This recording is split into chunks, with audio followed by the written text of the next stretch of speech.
काशीपुर नाम के एक गांव में रामू नाम का एक किसान रहता था। वह बहुत ईमानदार और दयालु था।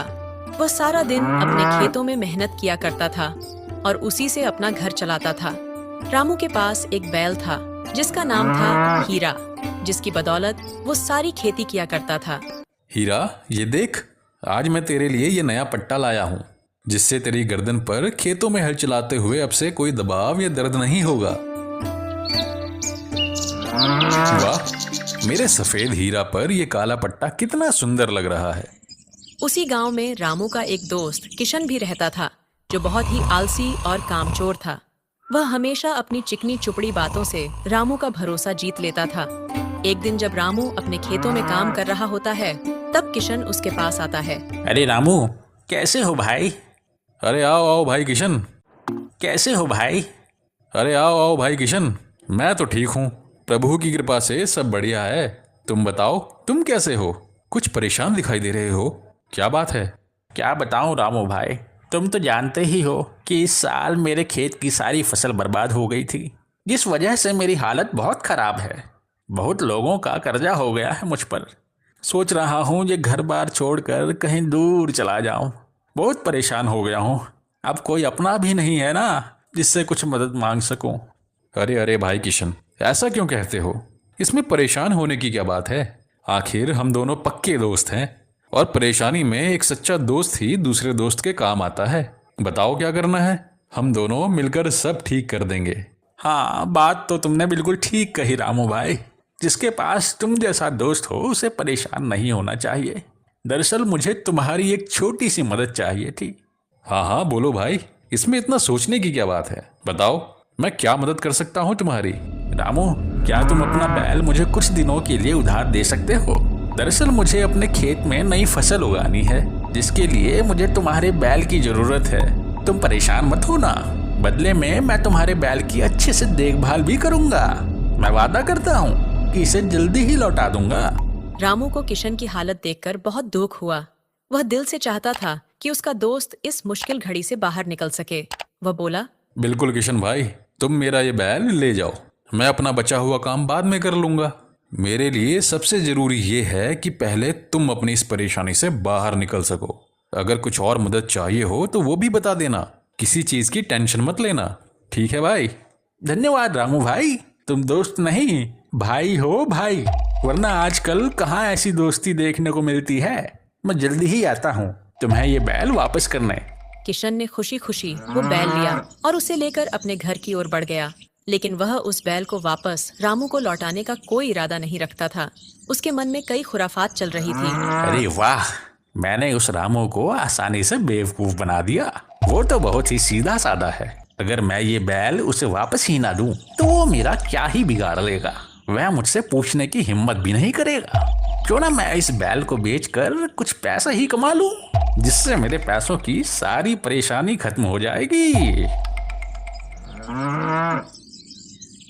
किशन उस बैल को ले जाकर एक व्यापारी को बेच देता है। वाह, मजा आ गया। अच्छे खासे पैसे मिल गए इस बैल के तो। कुछ दिनों बाद रामू को अपने बैल की सख्त जरूरत पड़ी। उसकी फसल काटने और नई फसल उगाने का समय आ गया था और उसके पास कोई दूसरा सहारा नहीं था। काफी दिन हो चुके हैं किशन को बैल दिए हुए, अब तक तो उसका काम हो गया होगा। वो तो आया नहीं बैल वापस करने। चलो, मैं ही उससे अपना बैल मांगने जाता हूँ। रामू तुरंत किशन के घर पहुंच जाता है। किशन भाई, तुमने कहा था कि कुछ दिनों में मेरा बैल लौटा दोगे। तुम्हारा काम हो गया हो तो अब मैं अपना बैल ले जा सकता हूँ ना?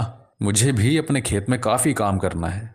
अरे रामू भाई, वो क्या है कि तुम्हारा बैल अभी थोड़ा बीमार है, उसे ठीक होने दो। जैसे ही वो ठीक होता है मैं तुम्हें लौटा दूंगा। रामू को अपने बैल की चिंता हुई।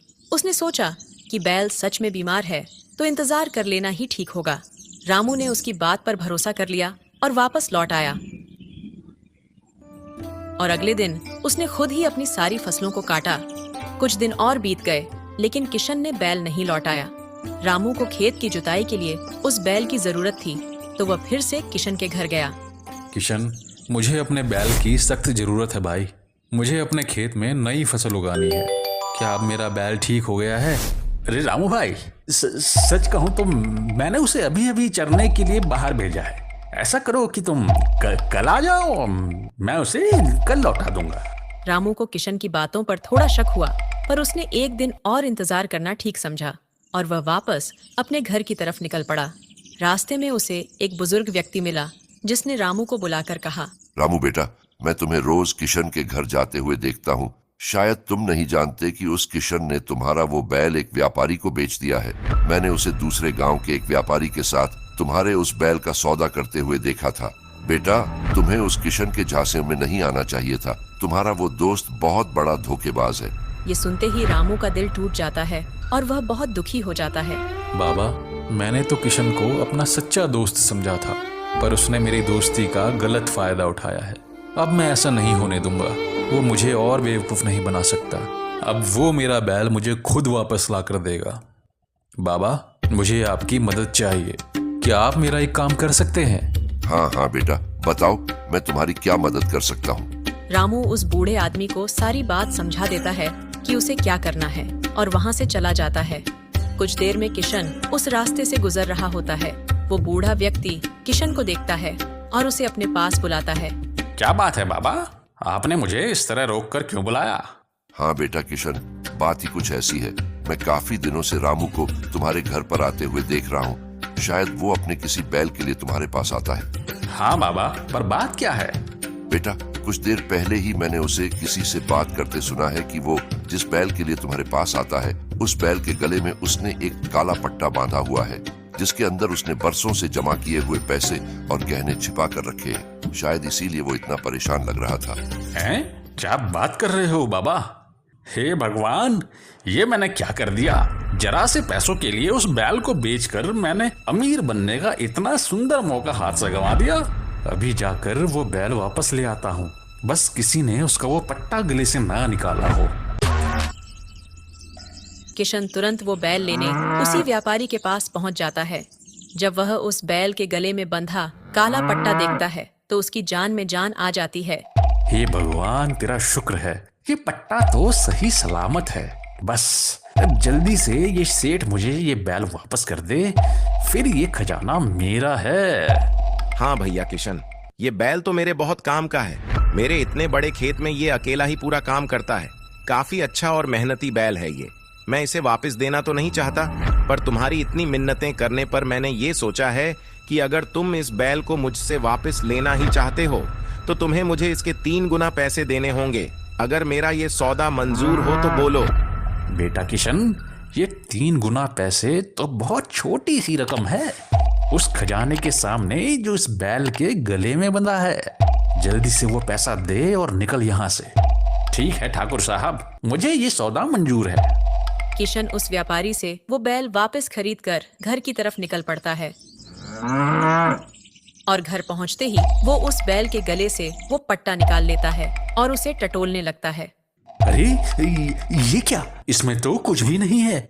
हे भगवान, कहाँ है वो खजाना? तभी अचानक रामू उसके घर पहुंच जाता है।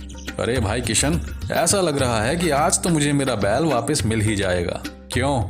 अरे रामू भाई, बिल्कुल सही समय पर आए हो। मैं ये बैल लेकर बस तुम्हारे ही पास आ रहा था। अच्छा हुआ तुम ही यहाँ आ गए।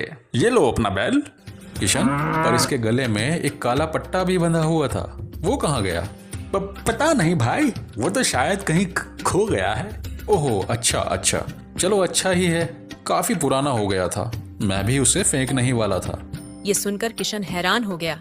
उसे समझ आ गया कि उसके पास रखा वो काला पट्टा किसी कचरे के अलावा और कुछ नहीं है। उसे सारा माजरा समझ आ जाता है। वह समझ जाता है कि उसके साथ वही हुआ है जो उसने रामू के साथ किया था, धोखा। किशन अपने किए पर बहुत शर्मिंदा होता है और कहता है, मुझे माफ कर दो रामू भाई, मुझे अपनी गलती का एहसास हो चुका है। मैं जानता हूँ कि मैंने तुम्हारे भरोसे का गलत फायदा उठाया है। मुझे माफ कर दो। किशन, मैं हमेशा तुम्हें अपना सच्चा दोस्त मानता था। मैंने तुम पर विश्वास किया, लेकिन तुमने मुझे धोखा दिया। दोस्ती का मतलब ये नहीं होता कि हम अपने स्वार्थ के लिए दूसरे का नुकसान करें।